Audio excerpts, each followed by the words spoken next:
Empieza La Hora de Datolas, tu podcast favorito sobre datos y analítica digital.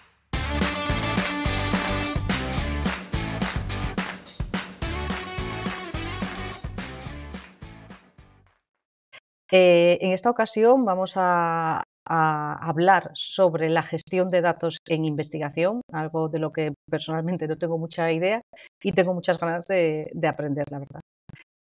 Hoy están, como siempre, y de la casa tenemos a Bryce Calvo y a Víctor Corral. Hola Bryce, Víctor, ¿qué tal? ¿Cómo estáis? Hola Eva, por aquí muy bien. Con fuerzas y ganas. Hola Víctor.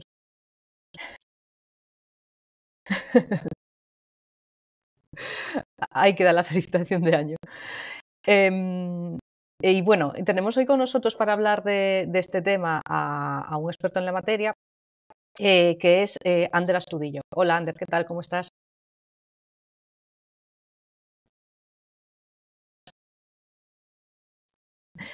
Bueno, estamos deseando aprender un poco de toda esta temática, pero primero cuéntanos un poco sobre ti, sobre tu trayectoria, a qué te dediques, a qué te dedicas y qué te une al mundo de los datos.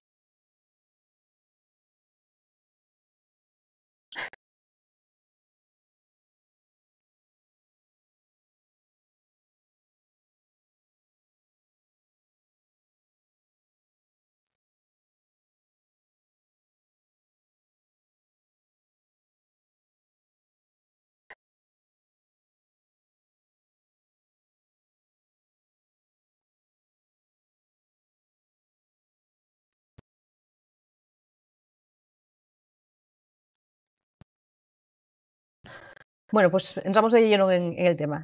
Cuéntanos un poco sobre eso. ¿Qué es la gestión de datos en investigación y por qué es importante y por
y cómo se consigue esa eficiencia y ese uso de los datos?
¿Cuánto, cuánto tiempo?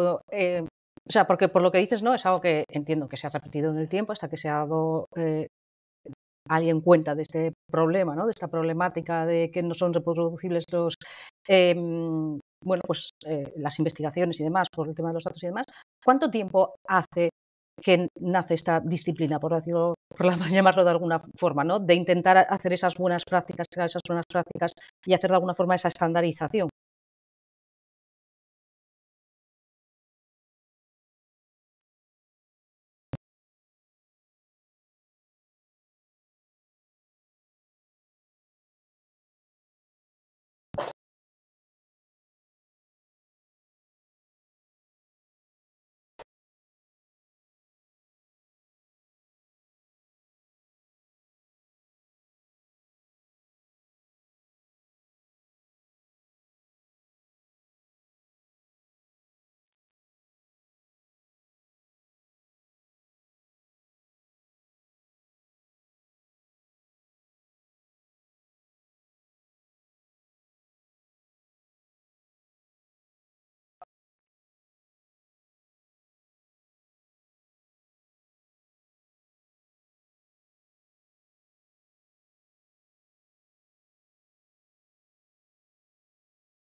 Esto ya entiendo que aquí.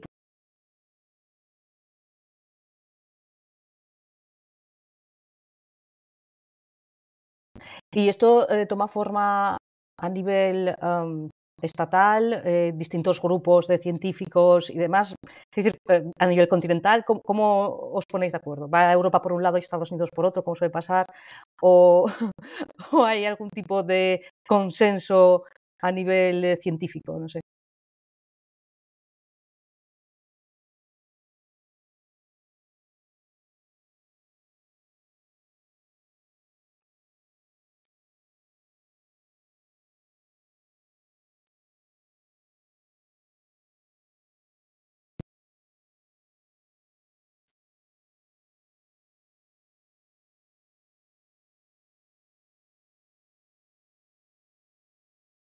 Hay comunidad, ¿no? Comunidad científica.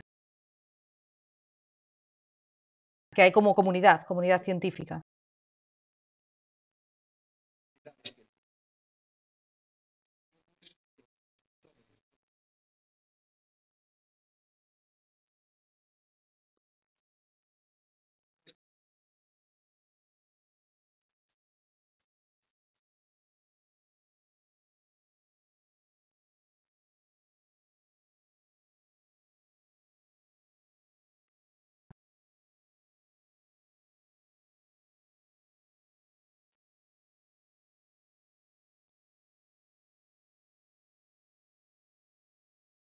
Claro.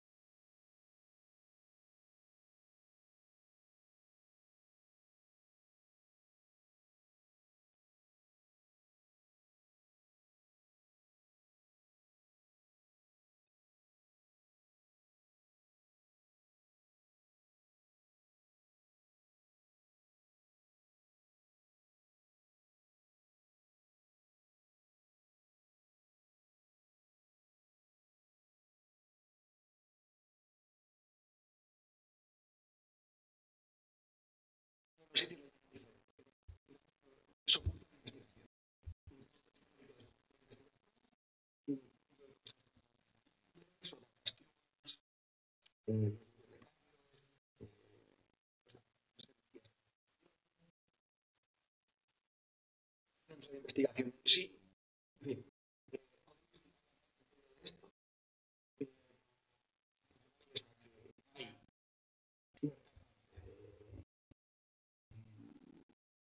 Soporte de investigación.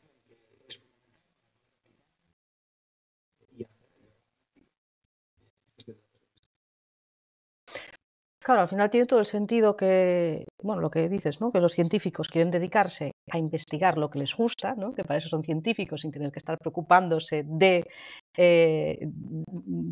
esta, bueno, pues de si son reproducibles después o no, de si se guardan los datos de un formato o no, para eso pues tirar de otras cosas. Pero está ahí la parte que tú decías, ¿no? El dinero. El dinero siempre, siempre escasea y sobre todo, bueno, muchas veces en ciencia y demás se suele quejar el sector de que escasea.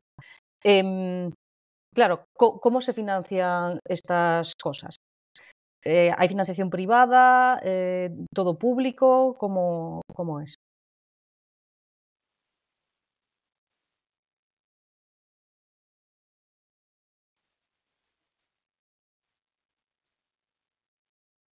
Ujú.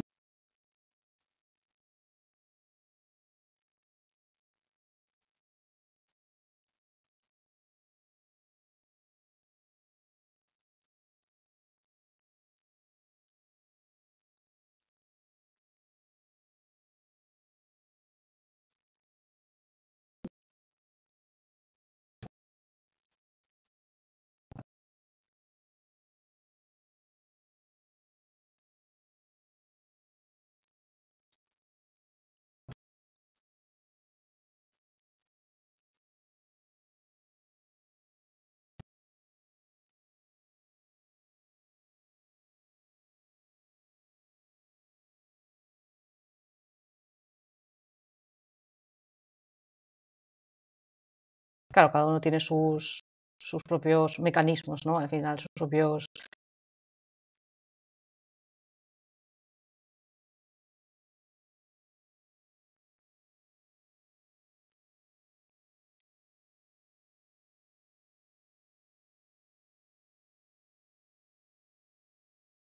Claro.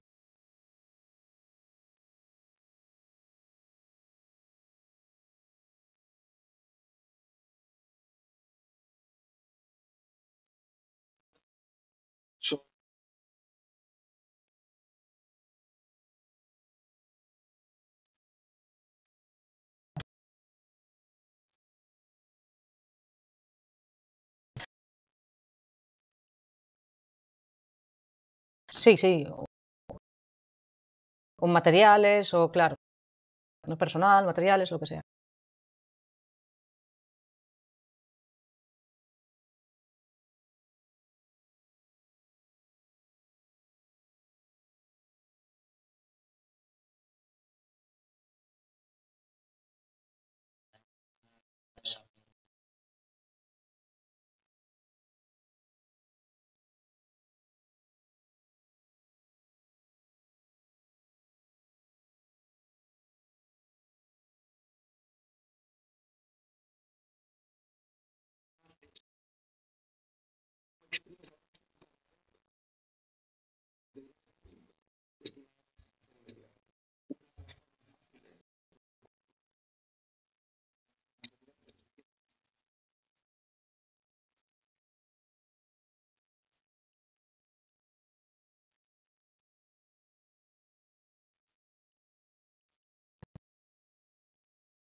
pero lo veo factible y entiendo que a nivel de, pues en departamento o a nivel incluso estatal.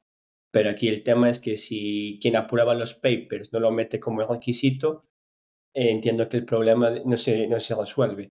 O si no hay un consenso a nivel, por un lado, europeo, por otro lado, si hay un consenso a nivel más o menos mundial que se establezcan como ciertas bases o ciertos requisitos, al final es como un libro de buenas prácticas que igual la nueva escuela lo sigue esa senda porque ve los beneficios ya a corto plazo, tanto a corto plazo como a largo plazo, pero después seguirán apareciendo papers que se publican sin ese tipo de requisitos y tendremos los mismos problemas, que los datos no serán reproducibles, no serán reutilizables. ¿Cómo se está lidiando con todo eso a nivel global?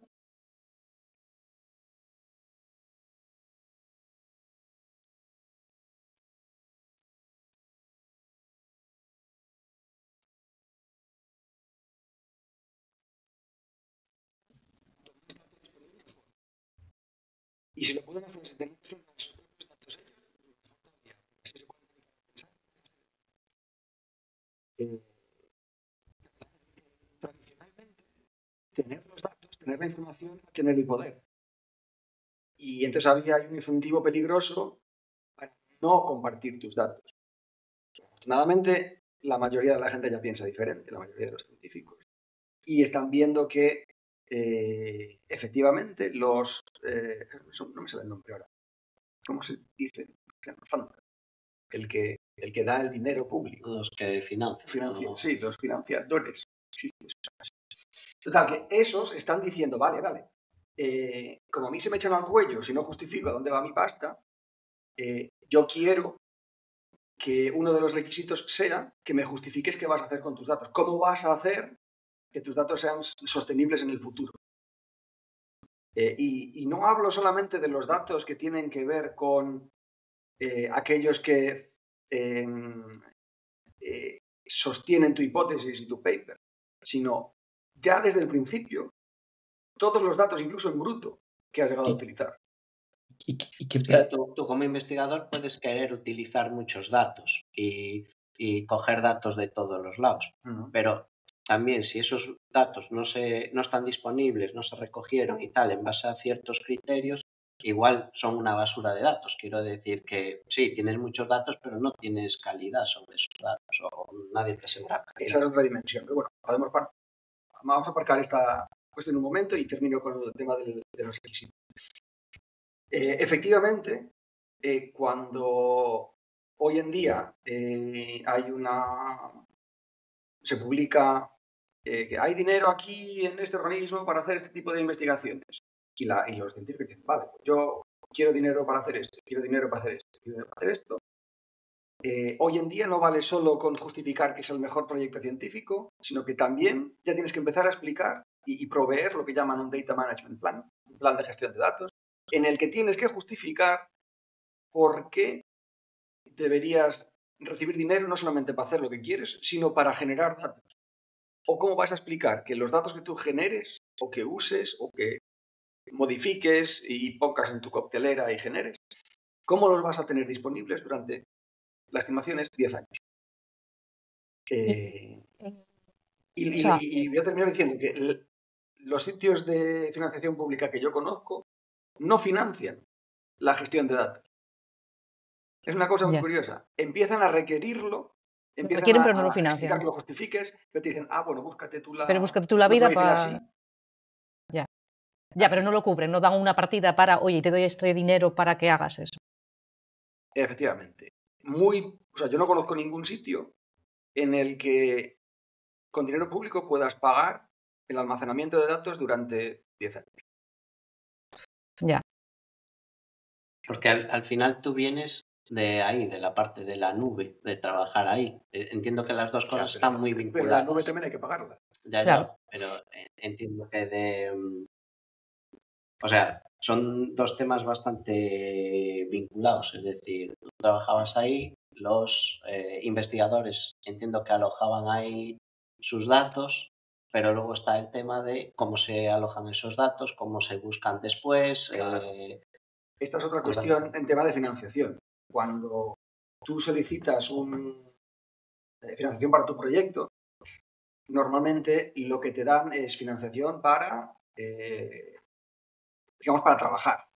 Te dan pues, créditos en una nube, o te dan acceso al supercomputador nacional, o te da acceso la universidad al clúster local, o te da tienes eso, acceso. Entonces, durante eso, el año o 2 años que te den, que te financien para estas cosas, para ese epígrafe en concreto en el presupuesto lo puedes utilizar.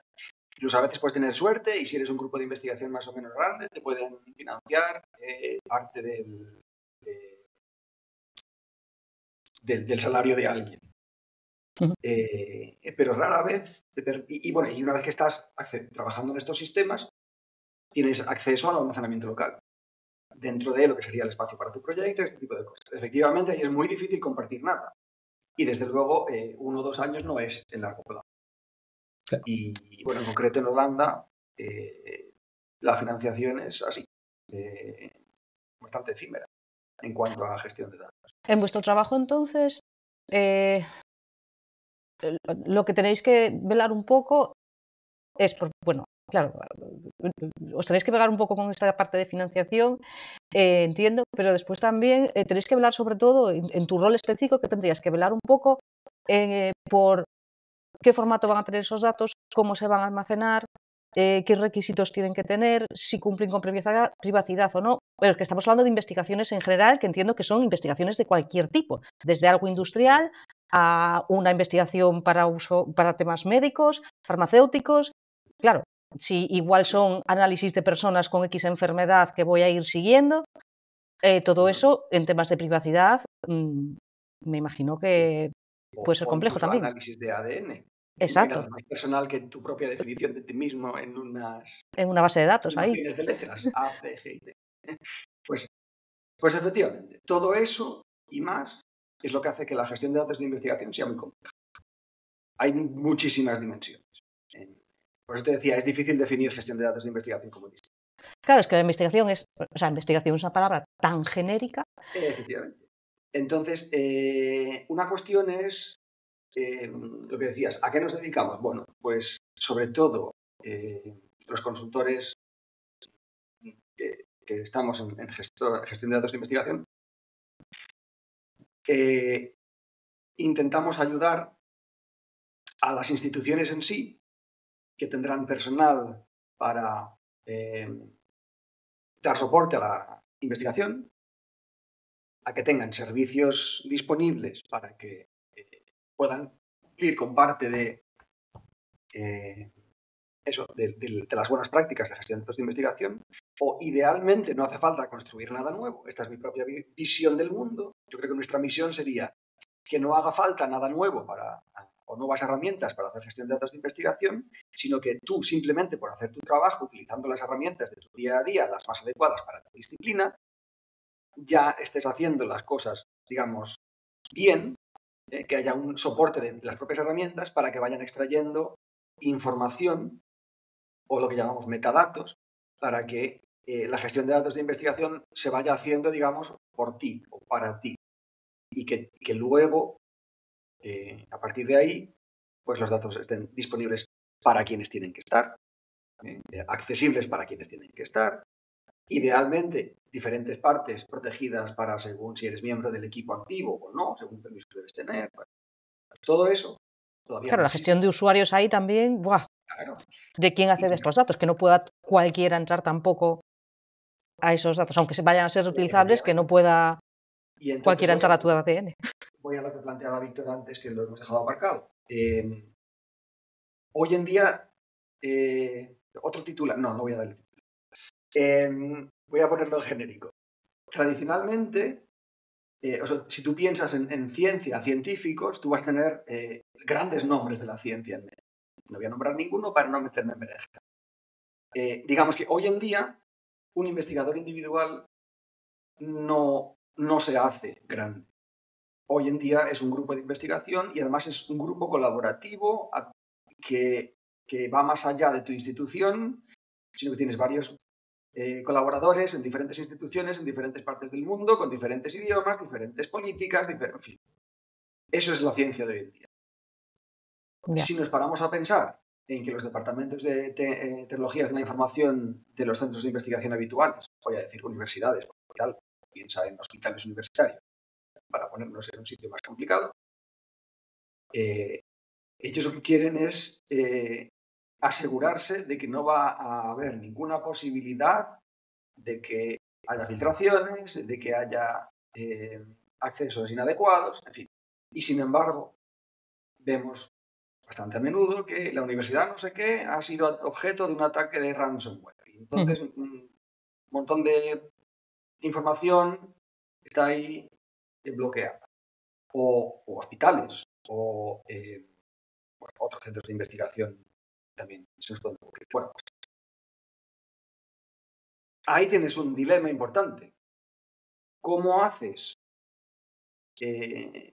¿Cómo proteges los sistemas de datos muy sensibles a la vez que favoreces el intercambio de información oportuno entre personas completamente independientes sobre las que la institución en sí no tiene ningún control? Claro, es que es como contradictorio, de alguna forma, ¿no? Y Es sin como, embargo, tengo que la proteger esto, financiación pero tengo pública que darlo también también. exige. La financiación pública hoy en día exige que te salgas de tu burbuja de investigador individual y formes consorcios. De más allá, lo típico es como mínimo 3 instituciones diferentes. Pues esto está bien en lo que estamos. Sí. Todavía más Pero bueno, complejo. O sea, se complica todavía más.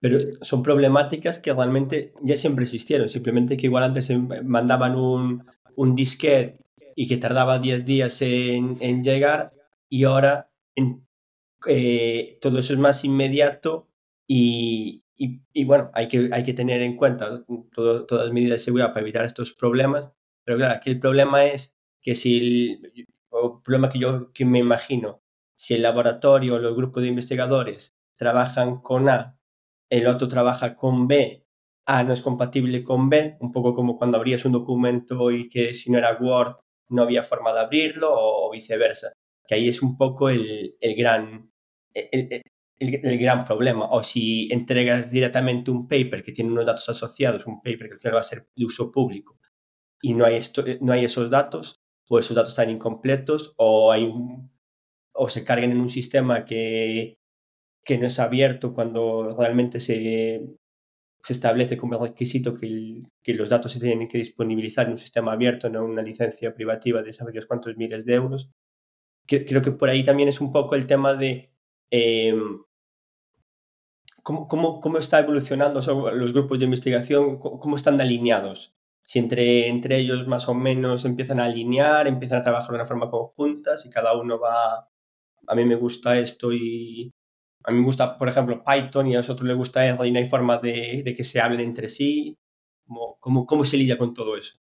Es que a raíz de esto que dice Bryce, yo entiendo que lo que se necesita sobre todo es como un consenso global, es decir, pues como cuando los que se juntaron y dijeron esta es la metodología Agile y tiene que seguir estos principios y se siguió en todo el mundo, pues lo mismo para aquí, porque al final estamos hablando, sí, de la parte pública, pero claro, en la parte privada también un montón de datos, hay un montón de dinero, hay un montón de investigación, hay a veces empresas que usan algoritmos y datos de otras empresas para hacer otras cosas. Por ahora con lo de la inteligencia artificial hay un montón de algoritmos pues, que eran de investigaciones de Google que se liberalizaron y no sé qué, y que ahora Meta pues también su algoritmo lo deja libre para que los investigadores hagan no sé qué con él. Y al final eso también son datos que se liberan. Es decir, no lo podemos vincular solo al ámbito público, que ahí tienes poder coercitivo diciendo, bueno, te doy la subvención, pero tú trata los datos de esta manera. Entiendo que es un tema incluso mucho más global de decir, mira, es que aquí tiene que haber un consenso general de tanto el ámbito público como el privado, vamos a seguir una serie de criterios. Pues que ya solo en el público entiendo que ya es también conflictivo, porque en el público tienes que, estando como está el mundo, no es que todos vayamos de la mano en la humanidad.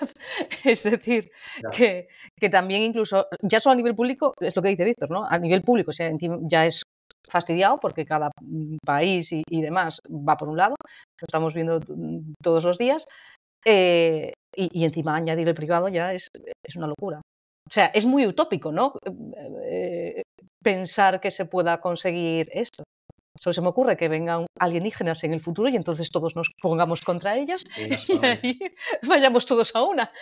Es que, No, pero no sé, en un ámbito ¿crees que es donde ya hay posible? O unos... sea, obviamente creéis que es posible porque trabajáis para ello. Pero ¿cuánto creéis, o sea, tú, Ander, cuánto tiempo crees que va a pasar hasta poder tener algo medianamente estandarizado de manera internacional en público-privado en cualquier ámbito? Me gustaba la pregunta que hacía Bryce y me gusta cómo Eva consolida el pragmatismo en esta cuestión. Yo te iba a preguntar, Bryce, a tu pregunta sobre ¿se estandariza? Te voy a preguntar, ¿BIM o Emacs? ¿O Python o R, como tú decías? O, en fin, todas estas dicotomías que todo el mundo conoce. Pues lo mismo que un poco apuntaba yo antes. No hay una comunidad, hay muchas comunidades. Y sin embargo, sí que hay mucha unión en cada comunidad. Es decir, no hay 100.000 corrientes hoy en día. Hay unas... y bueno, fundamentalmente también guiadas por la financiación. Claro. Hay organismos internacionales como la Research Data Alliance, que es sin ánimo de lucro y eso trata de estandarizar buenas prácticas y dentro de la disciplina pues intenta crear subdisciplinas e intenta agrupar gente que más o menos tiene un interés común en hacerlo, resolver una pequeña parte al menos de una forma efectiva, dando pasos lo más posible. Pero eso, es todo voluntad. Preguntabais antes Estados Unidos versus Europa. Pues en Europa la Comisión Europea, a mí me gustan los documentos que ha escrito la Comisión Europea, tanto respecto a la estrategia digital europea como a la ciencia abierta, Open Science. Son documentos públicos en muchos idiomas, así que yo os recomiendo que si tenéis una tarde lluviosa libre, os dediquéis a leerlos. Contextualizan mucho y muy bien la problemática de los datos. Hablan efectivamente del sector público y del sector privado, la valorización de datos de los europeos, pero también de las organizaciones europeas. ¿Es utópico? Yo creo que sí. Y es más, yo creo que no estaría bien intentar estandarizarlo todo, porque entonces perderíamos la capacidad de innovación. Es decir, no es que la perdiésemos, sino que requeriría un esfuerzo demasiado grande como para el resultado que se iba a obtener. A mí me gusta abogar por, como dice Víctor, la filosofía ágil, agile. Y es también lo que yo recomiendo a las instituciones. Cuando tienen que decir, bueno, ¿cómo queremos apoyar a nuestros investigadores? Son las que deciden que tienen que tener un rol activo.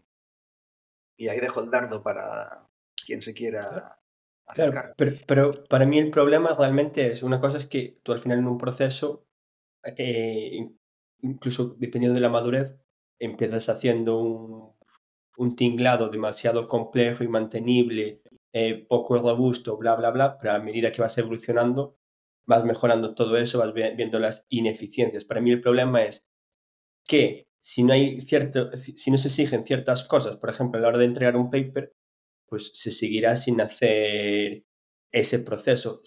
Porque una cosa es hacerlo mal y otra cosa es directamente no hacerlo. Entonces, pues entre los dos extremos y muchas más versiones es donde se mueve la realidad. Una cuestión importante hoy en día es que cada vez hay más datos. Todo el mundo sabe que la cantidad de datos va a crecer exponencialmente. Y ya hay problemas para gestionar todo el juego de datos. Otra cosa importante que no he mencionado hasta ahora es, a mí no me gusta hablar simplemente de la palabra datos, a mí me gusta hablar de juegos de datos, de datasets. Facilita muchísimo porque entonces ya puedes empezar a aplicar conceptos matemáticos. Pero también partición.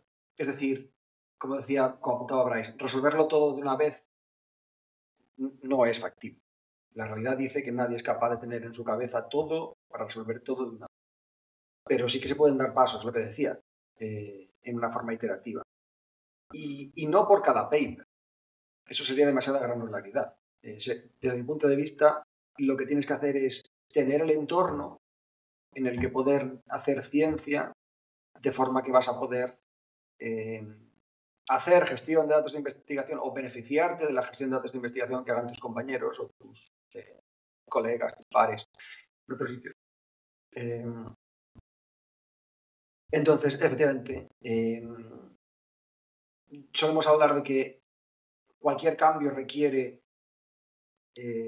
una nueva forma de hacer las cosas, las reglas del juego, que la gente entienda y esté por la labor, es decir, hace falta pedagogía, pero hace falta también tecnología, hacen falta herramientas.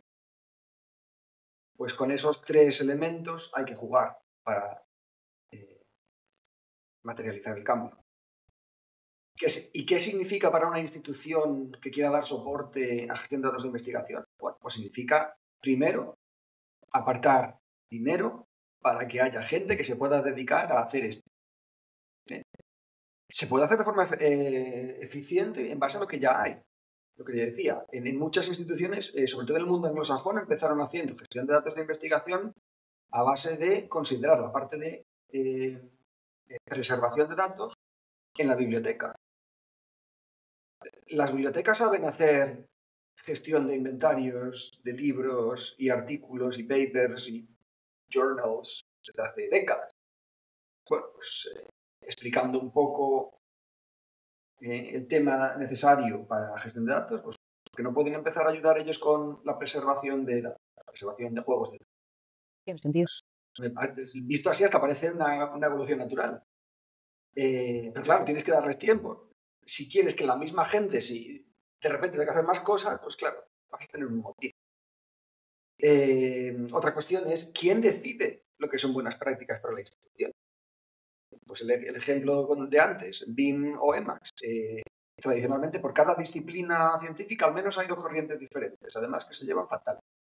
Sí, nunca van de la mano. Suelen ser competidores, ¿no? Bueno, pues imagínate eso en una universidad que tenga, pues imagínate, 6 o 7 facultades, por no poner una enorme, cada una con 5 o 6 departamentos y cada una con sus diferentes grupos de investigación. Pues poner a la gente de acuerdo ahí, pues una fiesta. No hace falta resolverlo todo. Puedes empezar a definir qué es lo que parece importante y quien esté dispuesto a dar el paso lo antes posible, pues empiezas a trabajar con él y a partir de ahí generalizas. Lo que decía Bryce me parece una buena idea y es lo que yo les propongo. Y vemos casos de éxito en universidades que han conseguido poner de acuerdo, al menos para sentarse a la mesa y entender los problemas de cada uno. Y yo ahora lo materializo, este equipo, estos roles, con un cubo de Rubik. Yo digo, la gestión de datos de investigación es el cubo de Rubik. Es la metáfora que hay que resolver. No lo vas a resolver en un paso. Tienes que girar por aquí, girar por allá, pensar, mirar fuerte y dices, por aquí. Pues lo mismo tienen que hacer. Y yo digo que la analogía del cubo de Rubik es interesante porque tradicionalmente las 6 caras del cubo serían los 6 roles involucrados en resolver el cubo de Rubik en 3D, pero cada uno de los roles cree que la gestión de datos de investigación en su institución estará resuelta en el momento en que su cara esté resuelta. Ya. Esa Y faltan las parte otras. de la pérdida de perspectiva de los demás es lo que nos cuesta hacer entender. Y ya para explicarlo del todo, digo que las 6 características del cubo de Rubik, los 6 roles, todo, el investigador, desde luego, lo que se decía antes, el soporte a la investigación, que es la segunda, bueno, u otra, se ve en orden. La infraestructura de tecnología de la información, es decir, el departamento de tecnología, la biblioteca, por el tema de preservación, los que hacen la política en la universidad, la política de investigación, política de datos, los que toman decisiones. Y me faltan el tema legal y accesibilidad, seguridad. ¿Cuál suele ser el rol más complicado de hacer coincidir para completar todo el engranaje? ¿Cuál suele costar más o dependiendo un poco de...? Pues aquí voy a hacer yo gala de mi sangre gallega, voy a decir depende, y la alternativa es en todos por igual. Es lo que te decía, todo el mundo, si te paras a hablar lo importante es que te pares a hablar con ellos. Y entonces ellos te van a explicar cuál es su problemática. Y es más, probablemente ni siquiera empiecen contándote que el problema es gestión de datos de investigación. Ellos te van a decir, no tengo suficiente tiempo, no tengo suficiente dinero. Y una vez que pasas estas primeras preguntas, vas más adelante. Y entonces te empiezan a decir, es que me quedo sin almacenamiento. Eso lo dicen los de informática. Los de legal te van a decir, es que esta gente publica, no tiene cuidado, no firma los contratos, en fin, lo típico que es lo que te decía antes, los que toman decisiones, esto es muy complicado. Yo les digo, vamos a tirar por aquí y que hagan ellos la política de empresa. En fin, así con todos. Y yo ahora que tienen el problema definido, ellos te dicen, si les sigues preguntando, pues mira, si haces esto, esto y esto, tienes esto resuelto. Y si haces esto, esto y esto otro, tienes esto otro resuelto. Y eso, la analogía es, así resuelven su cara del cubo de Rubik. Pero no se dan cuenta de que para resolver la situación entera hay que hacerlo en 3D. Pues esta pedagogía es lo que también solemos cuando nos deja. Y antes hablabas de la importancia de las herramientas. ¿Cuáles son las herramientas normalmente más habituales que utilizáis? Porque entiendo que también si alguna herramienta, no sé, consigue el monopolio de alguna manera o impera sobre las demás y esa herramienta ya tiene sus propios criterios o eso, se tiende de alguna manera a una estandarización. Efectivamente. Y hay herramientas para cada una de las fases de investigación, tanto a nivel genérico, para, digamos, esa fase, como específica para la disciplina o específico para el flujo de datos típico para esa disciplina. Si quieres, primero, hablo del ciclo de vida de los datos de investigación, que básicamente, tradicionalmente, puedes verlo eso, un ciclo de vida como es algo, un círculo. A mí me gusta empezar en la parte de reutilización, es una de las fases. Cuando tú vas a hacer algo, empiezas a pensar, yo como científico quiero resolver esta pregunta científica. ¿Qué me haría falta? Pues datos sobre esto, esto y esto. Y lo primero que deberías hacer, si aplicas las investigaciones, es pensar qué datos existen ya que pueda utilizar. A partir de ahí, dices, bueno, pues aquí hay un agujero en los datos que necesito, no los encuentro por ninguna parte, necesito datos. Los voy y ya empiezas a planificar la siguiente fase. Voy a necesitar estos datos, voy a aplicar este algoritmo, voy a solicitar esta colaboración, voy a solicitar esta financiación, todo esto. Escribes tu plan de ataque. Claro, una vez que tienes los datos, pues los masajeas, los limpias, los pules, los combinas, los filtras, los reduces, lo que sea que te haga falta. Y validas tu hipótesis. Esa es la parte activa. Imagínate que todo va perfecto y entonces consigues información suficiente para decir, correcto, esta es la solución a la pregunta de investigación que yo tengo. El siguiente paso es, publicas, pero publicas no solamente el paper, en gestión de datos de investigación publicas también tus datos. Una vez que publicas, también hay parte de los datos que no vas a publicar, porque no puedes, por sensibilidad o por pactos que tienes con tus proveedores, lo que sea, que los archivas. Esa es otra fase. Y a partir de ahí quedan, pues eso, para que otros empiecen el ciclo o para que tú empieces el ciclo otra vez con otros. Tradicionalmente, los primeros pasos que se han dado para decir yo ya hago gestión de datos de investigación es publicar los datos en registros públicos, en repositorios públicos. Claro, cuando estábamos hablando de juegos de datos pequeñitos, Entonces, hay registros públicos, por ejemplo, Zenodo es uno muy habitual. O hay registros específicos también públicos y gratuitos para, según qué destino. En Holanda, por ejemplo, tenemos unos cuantos accesibles. Para archivar, es decir, para preservar sin publicar, bueno, pues tradicionalmente se han utilizado sistemas de cinta, que son baratos. Pero claro, esos no son accesibles. Entonces, bueno, quiero decirte que con esto, que en según qué fases del ciclo de vida te encuentres, hay herramientas, hay infraestructura.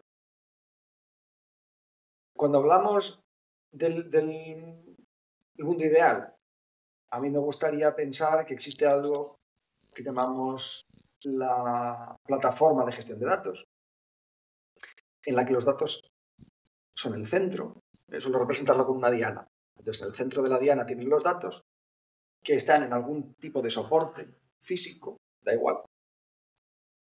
Y ahí los tienes accesibles en diferentes capas de la cebolla o de la diana para las herramientas adecuadas. Pero entre las herramientas y los datos está la política implementada.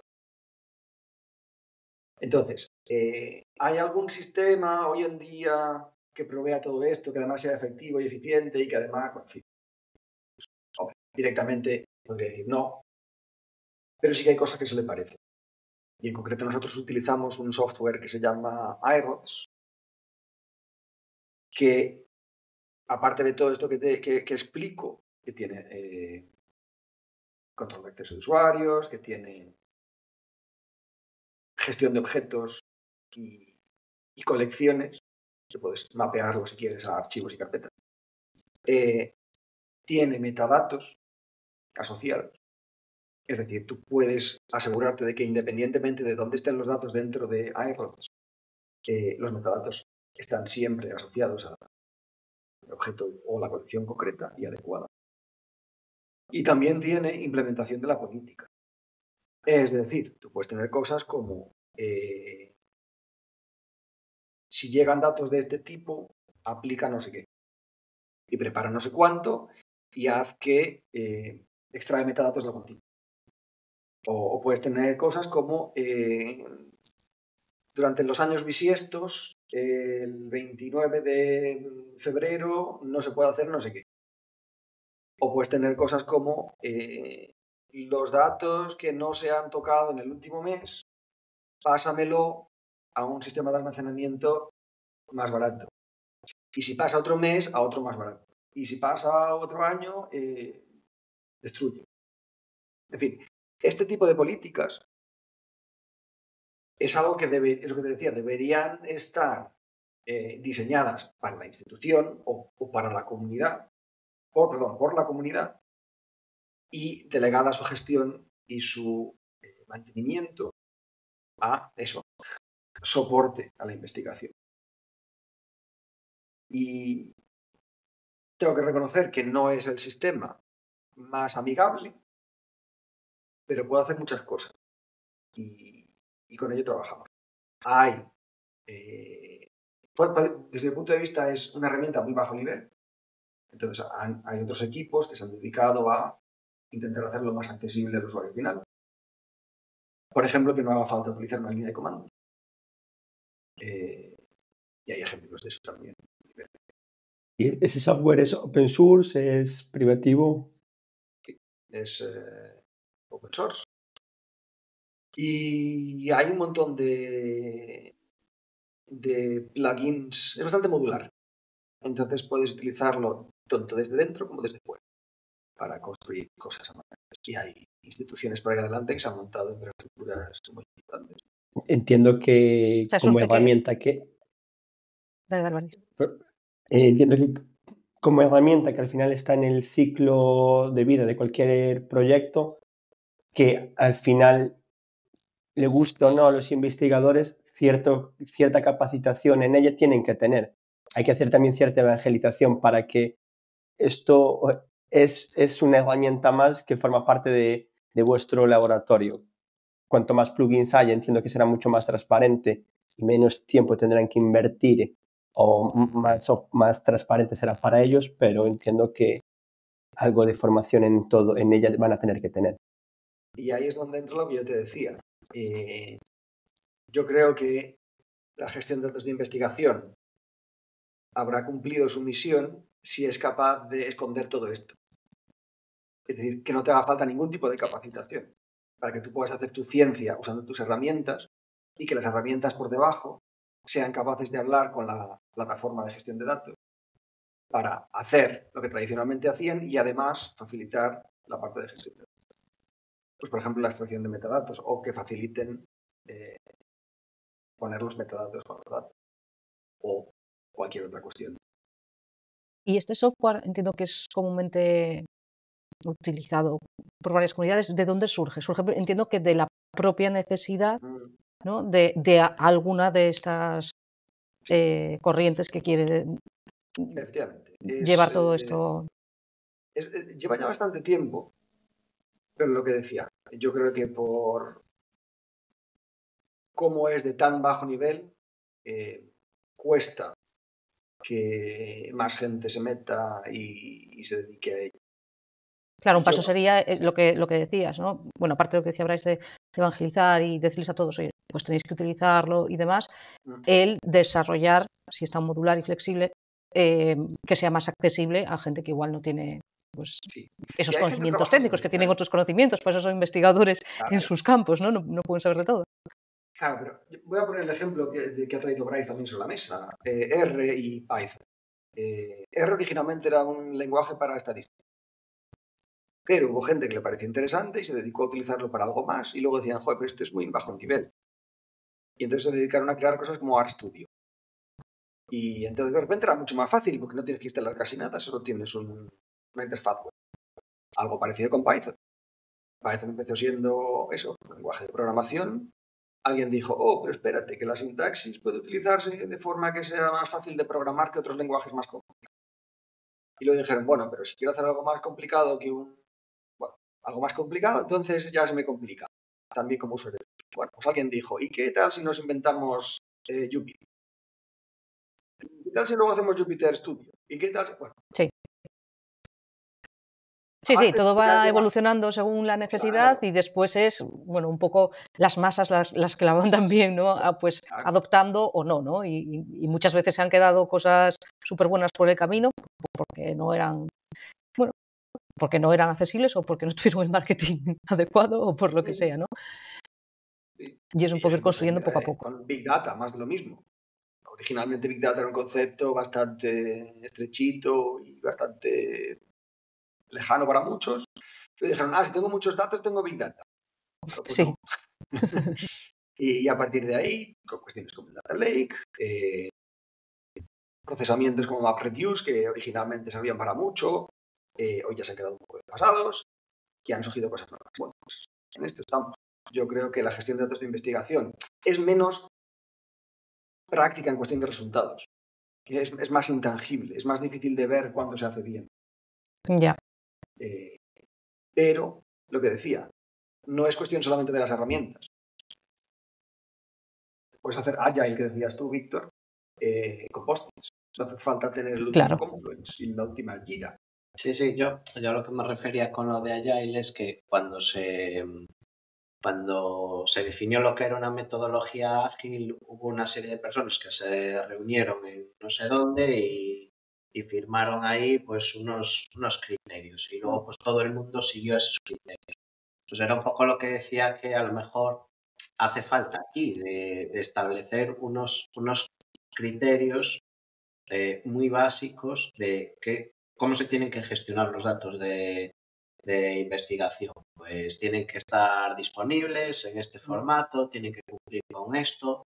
Bueno, yo te quería preguntar también, ¿y dónde van a estar disponibles? Porque ahora hablabas del software, ¿vale? Que eso corre sobre algún soporte o no sé, hablábamos de la parte privada. Claro, eso estará almacenado pues, en las bibliotecas de las universidades o en los servidores de las universidades. Pero ¿cuál crees tú que sería el sistema de disponibilizar esos datos. No sé si a nivel Unión Europea hay, pues no sé, una plataforma con unos servidores con mucha capacidad en la que digamos, bueno, si tus datos son interesantes, los vas a poder volcar aquí y así cuando yo soy un investigador sé que puedo ir a mirar a ese repositorio etiquetado que es fácil de buscar y no tengo que matarme a mirar en 50.000 instituciones del mundo a ver si alguien investigó sobre, no sé, el cormorán negro de no sé dónde. Correcto. La respuesta es no la hay y sin embargo sí que hay comunidades. Y bueno, en realidad no la hay. A nivel europeo, lo que te decía, aquí está la estrategia de datos de la Unión Europea. Y una de las patas fundamentales es establecer la European Open Science Cloud, o EOSC. Llevan ya años intentando establecer, pues eso, qué es lo mínimo que debería existir, definido para que se pueda implementar. Y a la vez están intentando implementar y ya han intentado varias cosas y esto no ha funcionado de una forma y entonces han probado de otra y ahora están probando otra cuestión diferente. Pero ten en cuenta que a nivel político, pues lo decía antes, ¿cómo está el mundo? Cuando pones dinero por el medio, cada país es dueño de su dinero o dueño de su parte del pastel europeo. Pues también aplican ahí diferentes intereses. Nunca nadie aboga por apoyar un sitio centralizado. Lo que busca la Unión Europea ya hace años, como con todos los proyectos europeos, hablamos de Horizon Europe, hablamos de los Frameworks, Program 7, 8, varios. Todo va siempre a base de consorcios y federaciones y distribuir.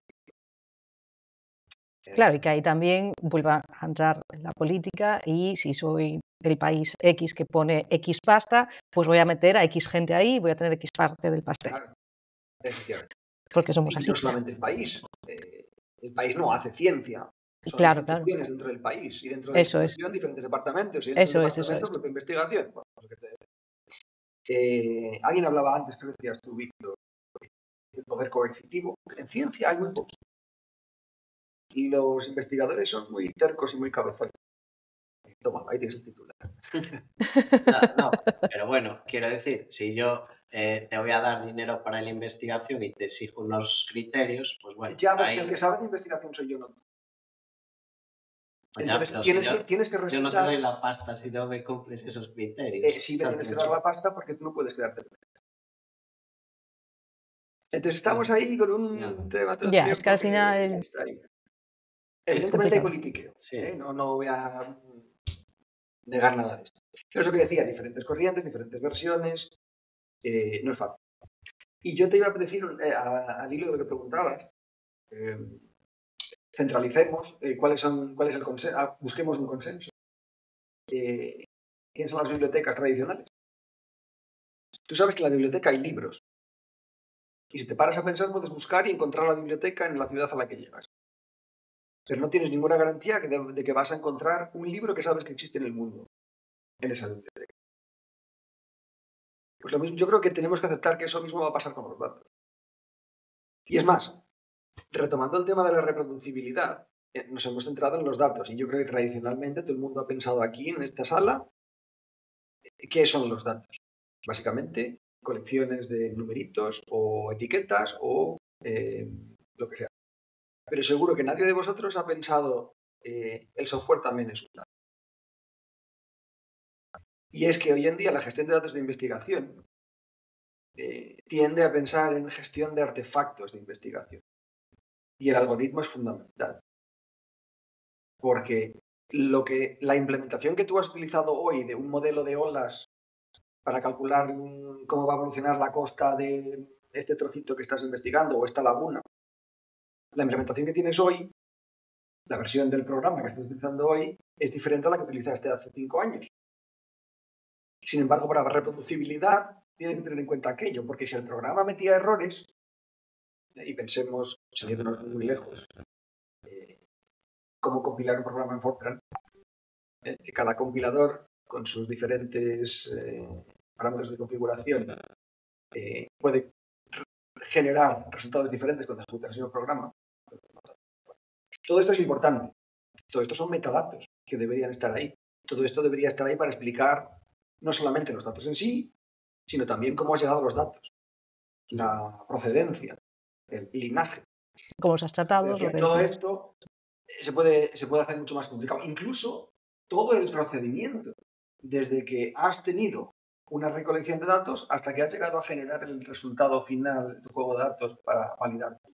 Entiendo que esto, si todo el proceso, toda la cadena fuese abierta, era mucho más fácil, porque al final el propio algoritmo estaría abierto, vería los evolutivos, el registro de cambios. Y vamos más allá.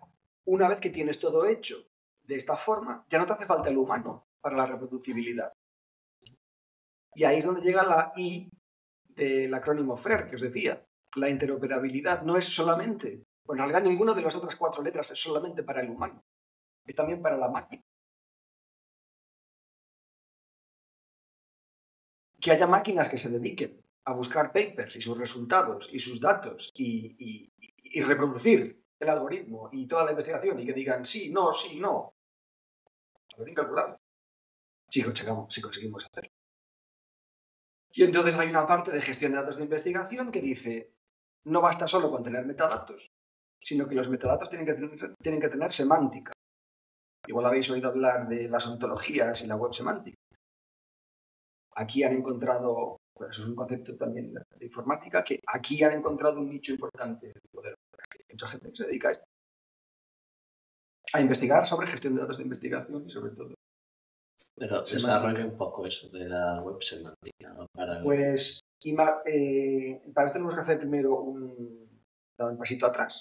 Que hemos hablado de metadatos, pero no los hemos explicado. Metadatos son datos que explican los datos. O datos que caracterizan los datos.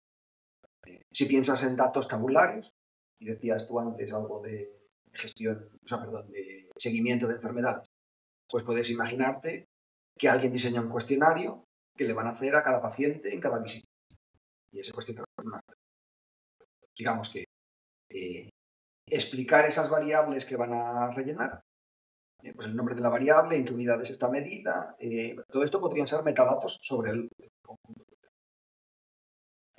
Pero hay más. Puedes llegar a utilizar, por ejemplo, análisis de sangre. ¿Cómo está calibrado el medidor? ¿Qué aparato has utilizado para hacer el análisis de sangre? ¿Cómo estaba calibrado? ¿Cómo estaba configurado? Todo esto puede ser relevante para llegar en un momento dado a determinar que dentro de 5 años tienes que poder invalidar, por ejemplo, datos de un aparato concreto. Se han dado cuenta de que estaba mal. Todo esto, digamos, variables que explican otras variables, son lo que se califica como metadatos. Y también es toda una disciplina independiente. Puedes categorizarlas, estas variables, metadatos, en fin, 1000 cosas. Y entonces preguntabas, ¿qué es la semántica? Bueno, imagínate que pillas una de esas variables para definir datos, es decir, una variable de metadatos. Puedes decir edad. Si un ordenador es capaz de entender lo que significa edad, entonces tú puedes dejar que un ordenador busque juegos de datos donde exista esa variable. Y entonces puedo empezar a comparar. Por ejemplo, la edad de personas con la edad de catedrales. No se me ocurre nada por lo que pueda tener sentido, esa es otra cuestión, pero la semántica de edad es la misma. El tiempo que ha pasado desde que algo empezó hasta que hoy en día que se bueno, pues hay formas de dotar ese significado y mantenerlo junto a las variables en sí. Y si quieres puedes definirlo como metadatos sobre los metadatos. Entramos en un mundo ahí Sí, enorme. sí. Es que al final es lo que tú dices, ¿no? Nos hemos centrado en los datos nada más, pero todo lo que hay alrededor. Claro, y entonces empiezas a decir, vale, llevar todo esto a mano es un sin Dios. No. Muchísimo trabajo. Pongamos herramientas. Hagamos que los ordenadores nos ayuden a hacer este tipo de cosas. Y hay mucha gente que dice, no, esto no tiene. O sea, no merece la pena semejante esfuerzo para lo que se consigue. Y otros que dicen, sí, merece mucho la pena porque luego benefician muchas cosas. Es más, merece tanto la pena que debería estandarizar. Entonces empiezan a definir sus estándares. Ya. Sí. Aquí lo que entiendo es que también, si hay una filosofía ya abierta, una filosofía de compartir, aunque cada comunidad entre ella comparta con sus métodos, sean más o menos ancestrales, lo bueno es que también con la llegada de la inteligencia artificial, muchas de estas cosas va a poder empoderar a los propios departamentos científicos, investigadores o a quien sea, o como nos empodera a nosotros mismos, para que no depender de una persona súper experta, porque no la vas a tener, no la vas a tener en nómina, no hay un dinero para ese tipo de proveedores. Entonces, igual, si hay ya esa filosofía abierta, es mucho más fácil de ir mejorando, y con la inteligencia artificial yo creo que va a empoderar bastante. Sí, una puntualización, que lo has dicho un par de veces, y es verdad que lo que te decía, ciencia abierta, Open Science, es algo de mucha relevancia hoy en día, a nivel europeo también, a nivel de financiación también. Pero no es imprescindible que todo sea abierto para poder hacer gestión de datos de investigación, ni para hacer ciencia abierta. De hecho, ejemplos de esto son los proyectos que se lanzan al espacio.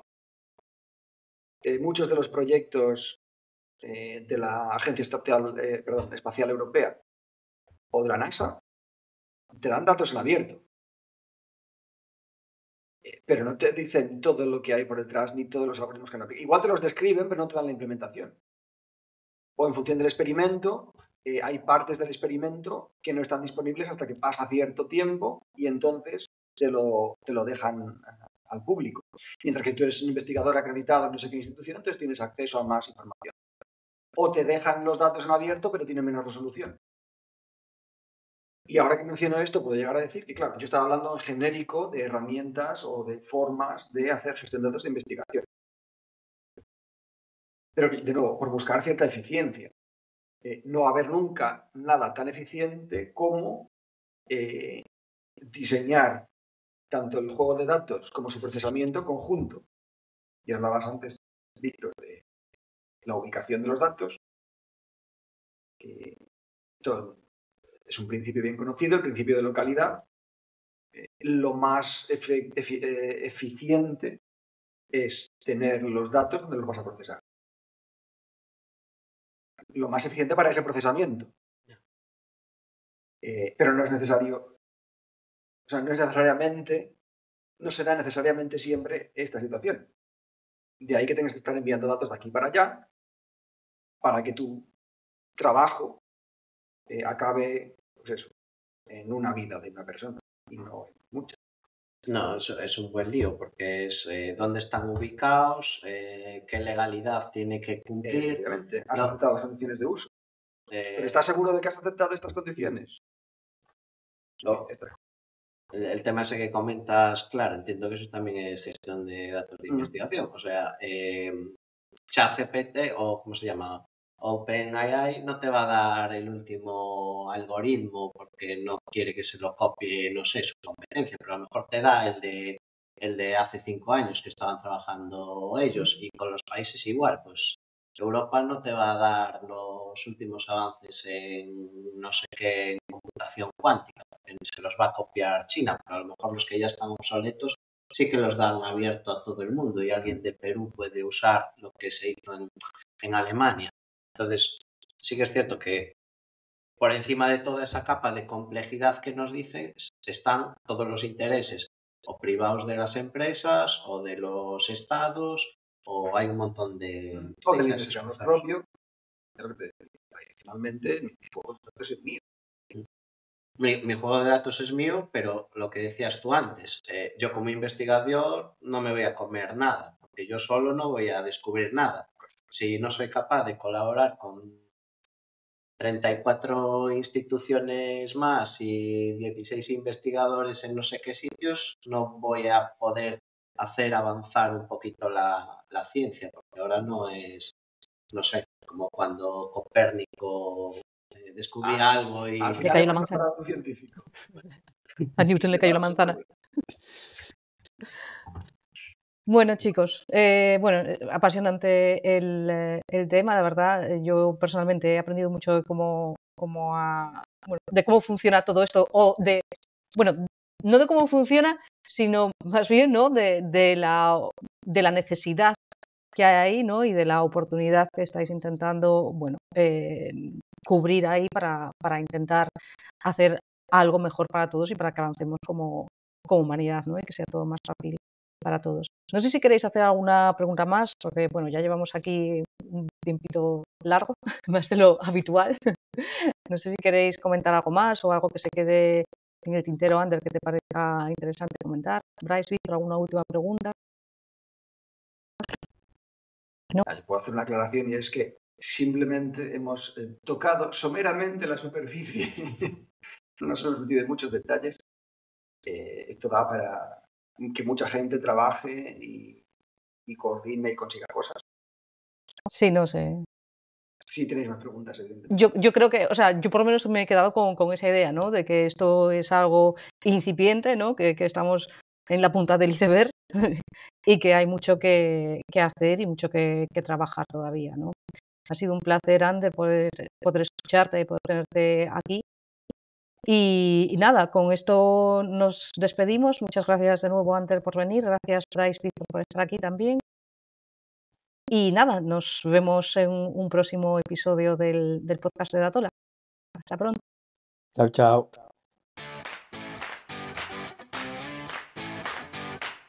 Únete a la comunidad en datola.es y si quieres participar activamente, envíanos un email con tu idea a info@datola.es. ¡Súbete a la ola!